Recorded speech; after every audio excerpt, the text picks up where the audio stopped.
I would really like to thank the force of nature that is Susan Thomas for this incredibly successful and, frankly, incredibly thrilling collaboration that is the EMF 2016.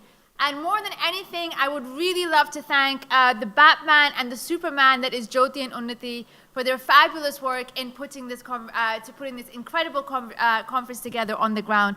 It really would not be a reality without them. Following the US election season, I never really thought that writing a paper about bank collapses, apocalyptic bank collapses, would ever count as therapy.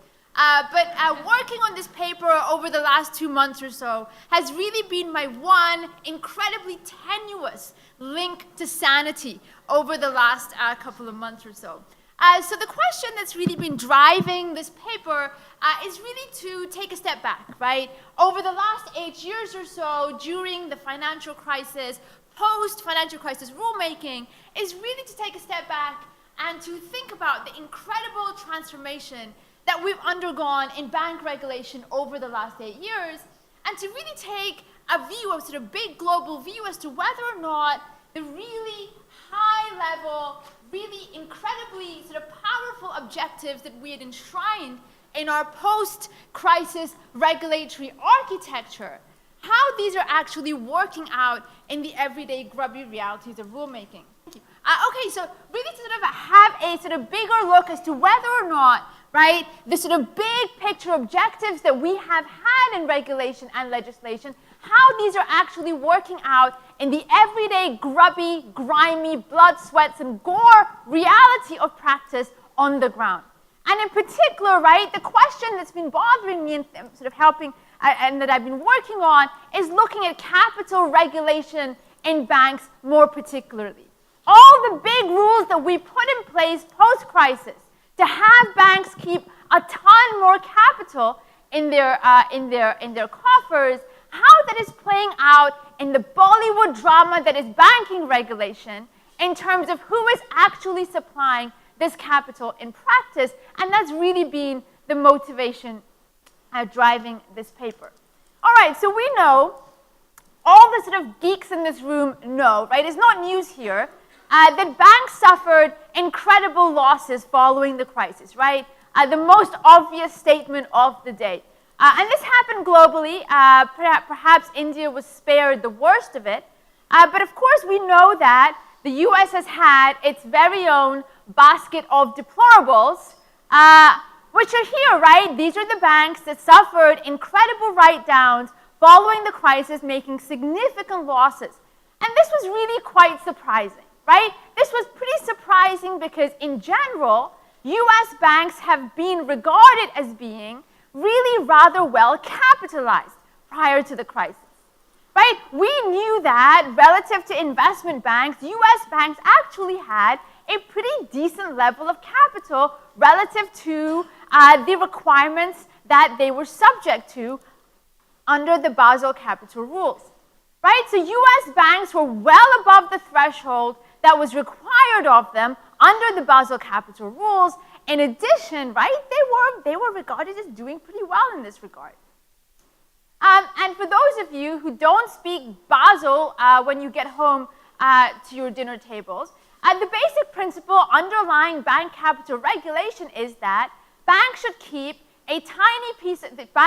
capital to reflect the riskiness of the assets on their books, right? Banks don't keep capital to reflect the liabilities they take on because banks always have liabilities. They have to extend deposits to the depositors, meaning that banks are always leveraged, doesn't matter what day of the week it is, right? Banks keep capital for the assets that they have on their books, that is to say, the loans that they make into the real economy, right? And every single asset is given a riskiness rating, and a percentage of these risk-weighted assets is kept as bank capital.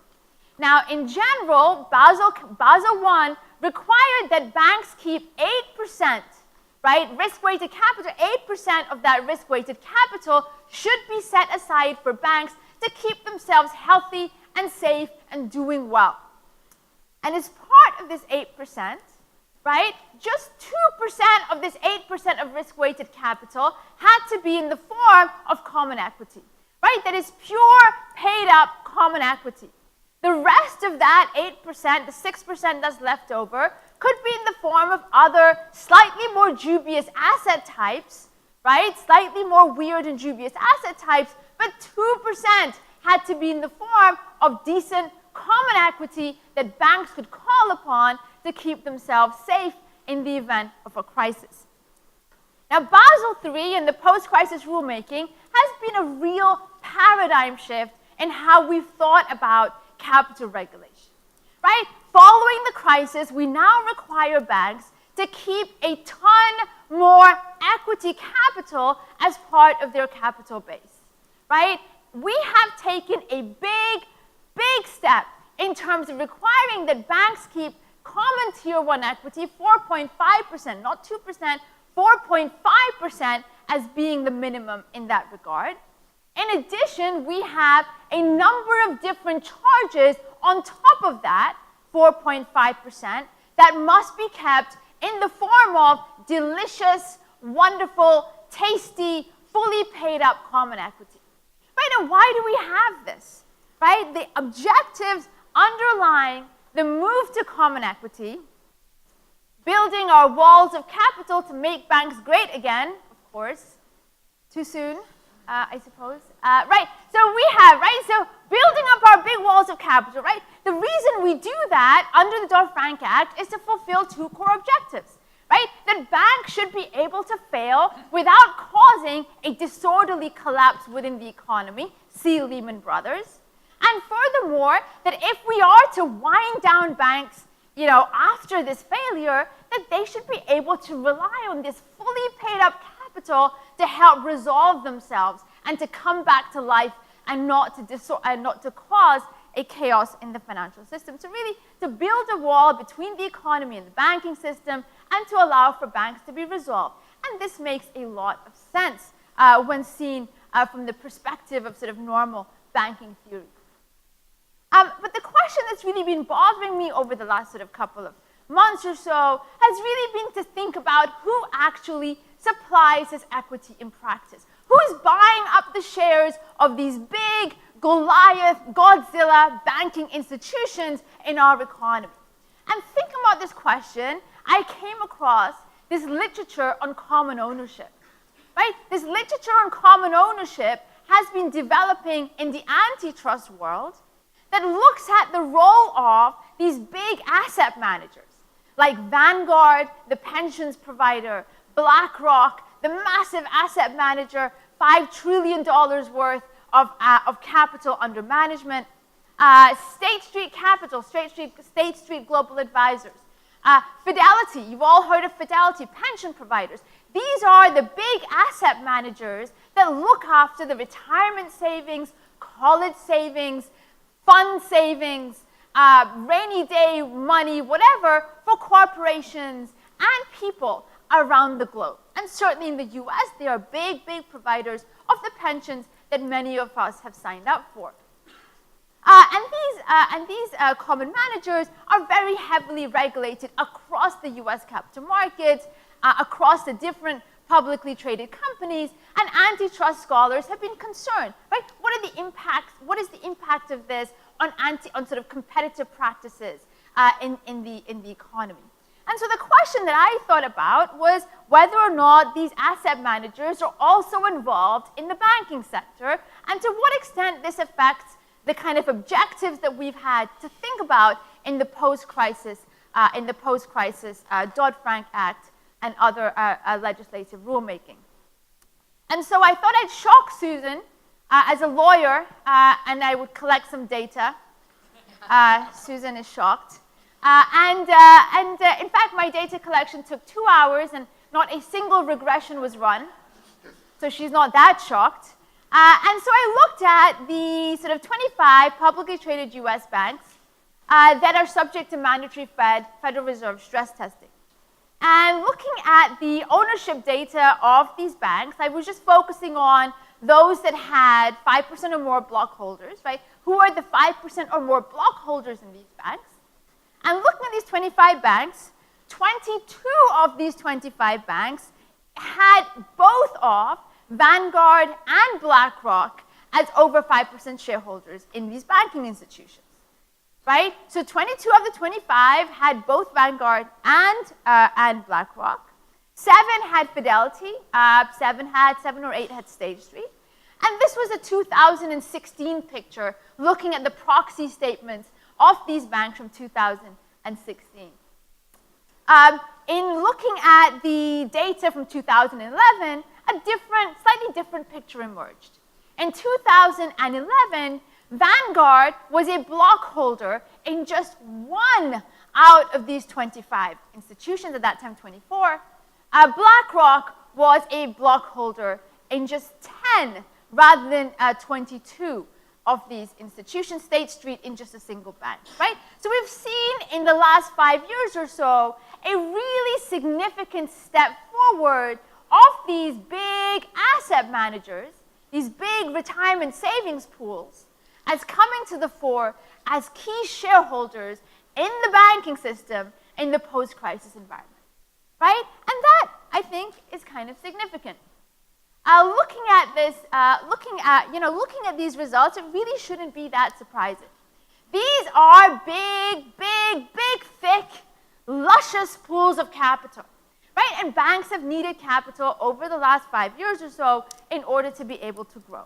But that aside, right, there's some significant corporate governance implications that arise out of the role of key asset managers as big block holders in pretty much the entirety of the US financial system.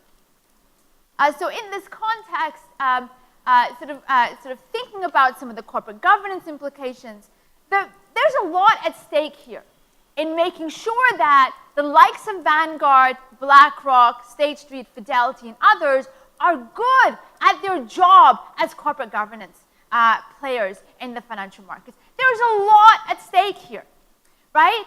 And this is kind of tough. Corporate governance in banking is, by its nature, extremely difficult, right? Corporate governance in banking entails dealing with incredible information asymmetries. We know from the financial crisis, we know from our daily lives that banks are extremely complex, opaque financial institutions. The assets that banks have on their balance sheets, the loans they have to deal with, are extremely hard to value, opaque, high information opacity stuff, meaning that shareholders have to work hard in order to be able to understand the risks that they are taking on. And as we'll hear this afternoon from Randall, Jennifer, and others about shareholder activism in the context of banks has been notoriously rare, right? It's been far less frequent given the difficulties entailed in dealing with bank regulation, activism, and understanding the risks at play. In addition, right, one can argue that shareholders within the banking system have incredible incentives to take risks. Banks are leveraged institutions. Banks can generally, particularly the larger ones, can borrow cheaply in the marketplace. And therefore, it makes rational sense for the shareholders within a banking system to use that leverage to take high risks in the financial system using the leverage that is provided as a result of being involved as the residual class of claimants within the banking system. Right, so there's some critically challenging environments that these big asset managers have to deal with in the context of being such critical shareholders in the financial system. And arguably, right, these guys can actually be maybe slightly riskier shareholders in this context. 5 minutes, that's awesome. You can probably only deal with my decibels for 5 more minutes, right? Looking at Vanguard and others, right? Arguably, right, they may be more susceptible to risk-taking in this context, right? Firstly, they are invested across a large swathe of the financial system. Potentially, actions that they take in one institution will have effects across the 22 or others that they're involved in, increasing the valency of the gains that they're likely to get. right? In addition, and this is perhaps slightly contradictory, right? These guys have tended to be fairly passive investors in general. And passivity in this context can in fact be risky, right? Just standing back and giving the manager slack, right, can allow managers to utilize the bank's leverage, to utilize the bank's access to credit, to take higher risks, right, at the expense of creditors and other stakeholders in the economy, right? So potentially one can argue that these large asset managers can in fact face special incentives to utilize their stake as systemic shareholders to take higher risks within this context. At the same time, potentially, right, maybe there's reasons for optimism. We don't have to cancel the contract just yet, right? That maybe here, right, in this context, maybe we do have some reasons for optimism. Firstly, right, these guys have tended to be really passive shareholders in general, and passivity actually can be a good thing. The reasons they've tended to be passive is because Vanguard, BlackRock, Fidelity, and others don't have their own money on the line. They are managing money for others within the economy, namely us. And what does that mean? Well, that means that maybe they won't have the same greedy incentives to take a ton of risks because, in fact, they'd rather go home and Netflix and chill, right? Right? Why bother going forward, taking a ton of risks when it's someone else that's going to make a ton of money rather than yourself, right? So potentially that might act as a check, right, on the ability of these institutions to take higher risks owing to their position. Furthermore, one can argue that the place of these institutions as systemic shareholders across the market, across the market can actually be beneficial, right? They can provide a kind of supervisory function across the financial system more broadly, right? Given the fact that they are such critical shareholders across many institutions at the same time. Further, their information costs can be lower because they are in fact invested across the banking system, lowering the cost of collecting the information and utilizing it as shareholders for a number of different institutions rather than just one, right? So maybe there's some advantages in this case. But looked at more broadly, right? And this is not a part of the paper that I explore in a great deal of detail, but if we think about this more broadly from a big philosophical conceptual point of view, right? We might ask ourselves the question whether or not we are in fact succeeding in achieving our post-Dodd-Frank aims of actually separating finance from the economy, right? When our entire goal has been to make sure that we're keeping finance separate, keeping finance safe, making finance insulated against causing a bleed into the real economy, are we achieving that when so much of our savings, retirement savings, pension savings, and others are invested through these intermediaries across a swathe of the financial system?